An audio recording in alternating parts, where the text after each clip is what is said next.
is going on, guys? Hope you guys are doing well. Tonight, we're taking a look at Warren Buffett's investment portfolio, or I guess more accurately, the portfolio of Berkshire Hathaway. As I'm sure most of you already know, Berkshire Hathaway is a publicly traded company managed by Warren Buffett and Charlie Munger, as well as the rest of the Berkshire Hathaway team. Even though it's a publicly traded security, it encompasses a lot of other stocks as well as privately owned companies that Buffett and his team are partial shareholders of. So it kind of acts like a publicly traded hedge fund in a way. Now, I have their holdings pulled up here on Kiplinger. I believe that's like an investing magazine. I've seen it before, but this was the most aesthetic and easy to read version of his portfolio readout, and it should be pretty accurate because it doesn't change drastically too often. So, this is one of the things that I find hilarious, is that Warren Buffett has 40% of his portfolio in Apple, which is, pretty undiverse position for someone who's pretty traditional value investor. You would think they wouldn't put this many eggs in one basket. And it says here that only Vanguard and BlackRock hold more Apple stock than Warren Buffett. Nobody else. And what's funny is Buffett originally missed Apple. He was kind of late to buy in. I mean, late, relatively speaking. Obviously, he bought in before people like me because I was too young. But he did not get into many technology companies until after their initial run-ups. Obviously, Apple has continued to do him well, but he's missed a lot of other players. Google and Microsoft in particular. You can see the aggregate value of all of his Apple holdings is $108 billion. That's nuts. Now, following Apple is boring old Bank of America. Pretty typical Warren Buffett pick. He actually really likes a lot of banks. He is a big dividend guy and definitely a value investor. This is right up his alley, and he has 14.45% of his portfolio in Bank of America. $39 billion. Next up is American Express. Now, American Express is a financial company. It's not exactly a bank, although they do collateralize a lot of their own loans, unlike Visa and MasterCard, who work with issuing banks. American Express and Discover technically have their own banking services. But American Express is 7.93% of his portfolio. Still a pretty sizable chunk. And he has owned American Express since 1963. That is wild. Next up, we got the one that everyone seems to know him for, and that is Coca-Cola. He owns 400 million shares at a value of $21 billion, and this makes up 7.8% of his portfolio. This is another big dividend stock that he has had for a long time. And you can see it referenced in the very bottom there. It's only had a 119% total return over the past decade. Pretty far behind the S&P. But I don't know if they're actually taking into account dividends, because it is one of the best known dividend aristocrats. You can see here it says it's increased its dividend annually for 59 years.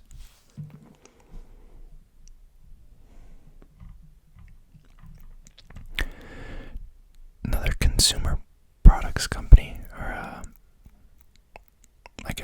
I don't know if food is considered consumer products. Consumer staple, I believe, is the correct term. But 4.82% of Warren Buffett's portfolio, or Berkshire's portfolio, is in Kraft Heinz. Makes a lot of condiments, snack foods. I think they have some breads in there, like chips and stuff as well.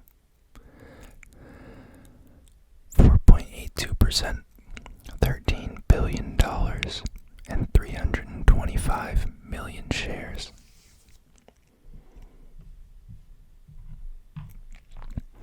Next up, Verizon, which is 3.42% of his portfolio, $9.2 billion worth of shares. This is another big dividend player. It says that Berkshire is the fourth largest owner of Verizon shares, behind Vanguard, BlackRock, and State Street Global Advisors.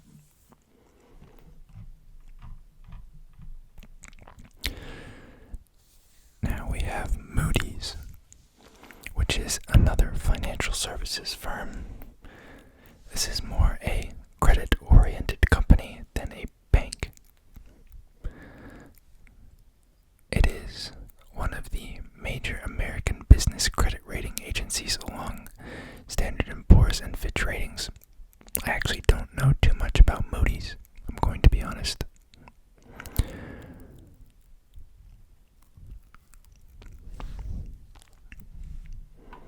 Looks like he's had it for about 20 years. And that is 2.72% of Warren Buffett's portfolio at a value of $7.4 billion. U.S. Bancorp. Not too familiar with this stock. Once again, I assume it is just another bank. 2.65% of his portfolio, $7.17 billion. Pretty cut and dry. I believe Berkshire is its biggest institutional shareholder. That's pretty nuts. Next up, we have Dividend. I believe this is like a dialysis company. Yeah, dialysis centers. I've always seen signs for these. I didn't know that they were this large of a company. Although, I guess it's not that big, because his holdings amount to $3.9 billion. But he owns about a third of the company, so that makes it about a $12 billion company. Which isn't massive, but...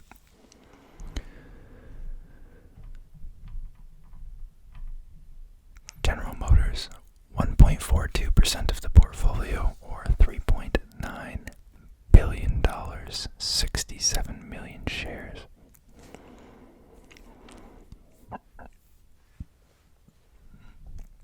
We all know GM, they're an automaker. Next up, we have BNY Mellon. I believe this is just another bank. I'm not too familiar with the stock. Custodian bank. So I guess this is institutional clients. Interesting. Oh, and back-end accounting. Okay. So not really an end consumer bank. It's more commercial. Which would make sense as to why I've never really used it before. This is 1.27% of his portfolio, or $3.4 billion.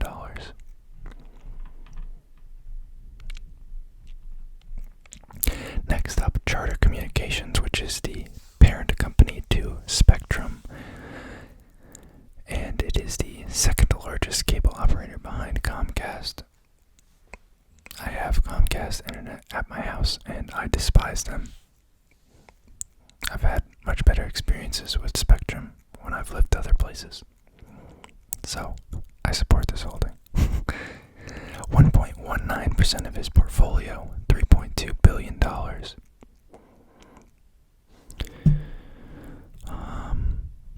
sounds like they own Time Warner Cable and Bright House Networks. I did not know that. Next up, we are now sub 1% holdings. At 0.94% of his portfolio, we have SiriusXM, which you guys may be familiar with. It is the broadcasting company. A lot of newer cars offer this as a trial service, and then when it expires, you can pay to continue. And it's supposed to be ad-free radio. Although, from what I understand, they've kind of introduced ads on some channels now, which I think kind of defeats the purpose, but I'm not a customer, so who cares? Next up, we have VeriSign. I did not know that VeriSign owns Symantec, which is what I'm assuming based on the thumbnail here.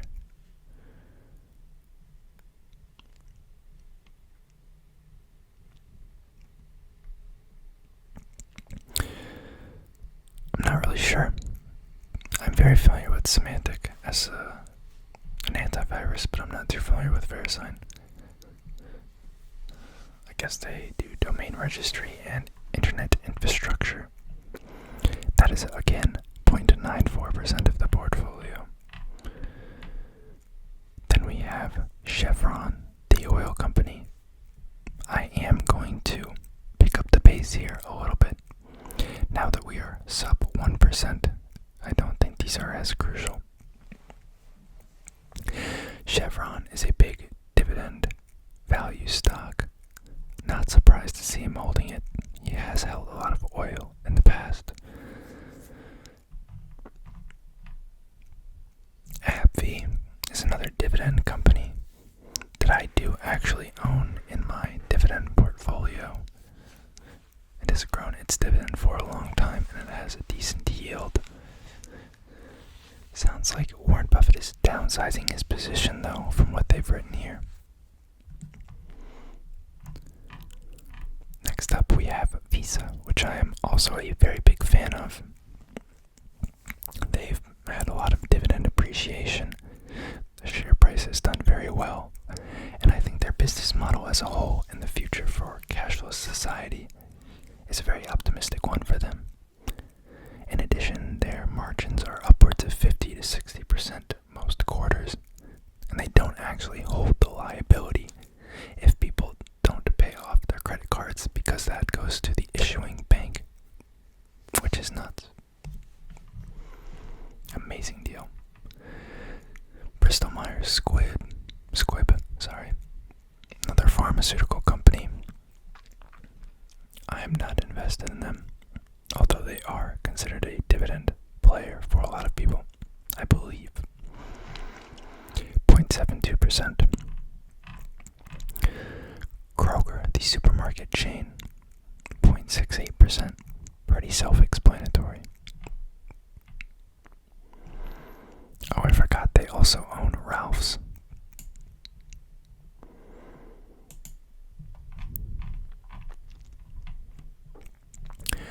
Oh, I didn't know he owned Amazon, actually. Interesting. 0.61% of his portfolio is in Amazon, which is 533,000 shares, or 1.65 billion.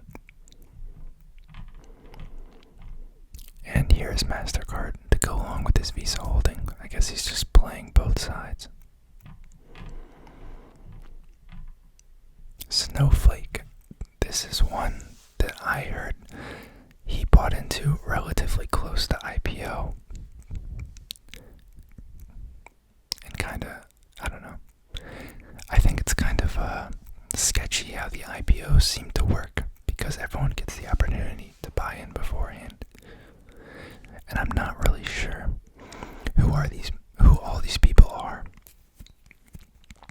They bid these things up 70 to 80% upon listing. It seems like they're leaving a lot of money on the table by not just IPOing at a higher price. I don't know how they grossly miscalculate so much.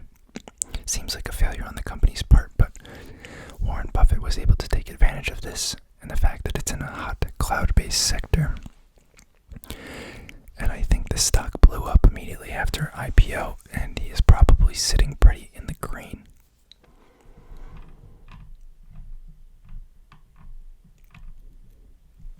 Merck is another pharmaceutical company, 0.51% of his portfolio.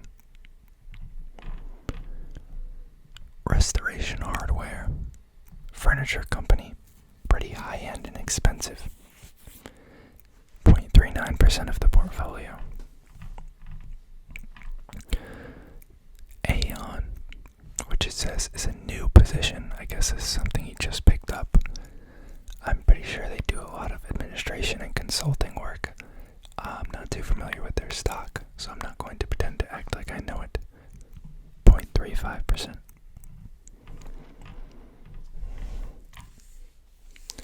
Store Capital. This is another REIT that I own in my dividend portfolio. 0.3% of his portfolio. T-Mobile, one of the other wireless network players in the space, relatively small holding for him at $656 million.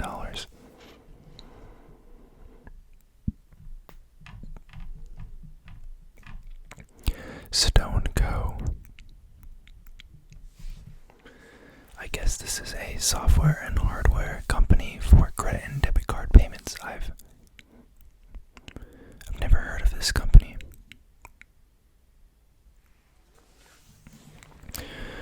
I may look into this one. That's pretty neat.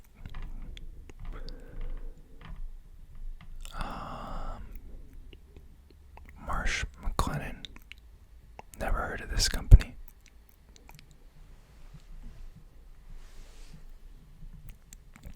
Interesting. Global Life. I think this is just another insurance player. Not too familiar with them. Diva Pharmaceutical. These positions are almost so insignificant they don't even matter. 0.15%. Let's just see if there's any interesting ones in here still. They mentioned Sirius XM twice. That's very interesting.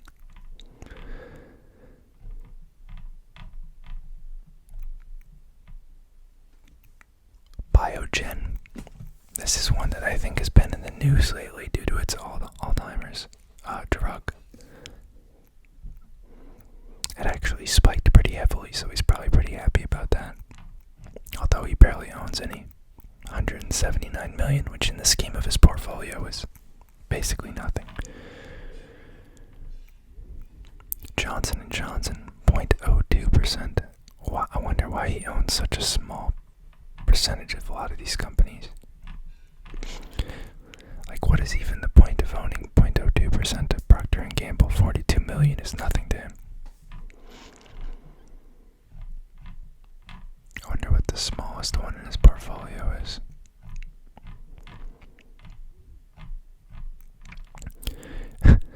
UPS.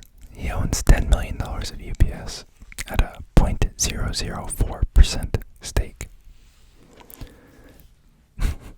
That just seems so insignificant, it seems like he should just sell it. But anyway, guys, hope you enjoyed looking through that. Let me know if you have any comments on the video or suggestions for future videos. Have a good night.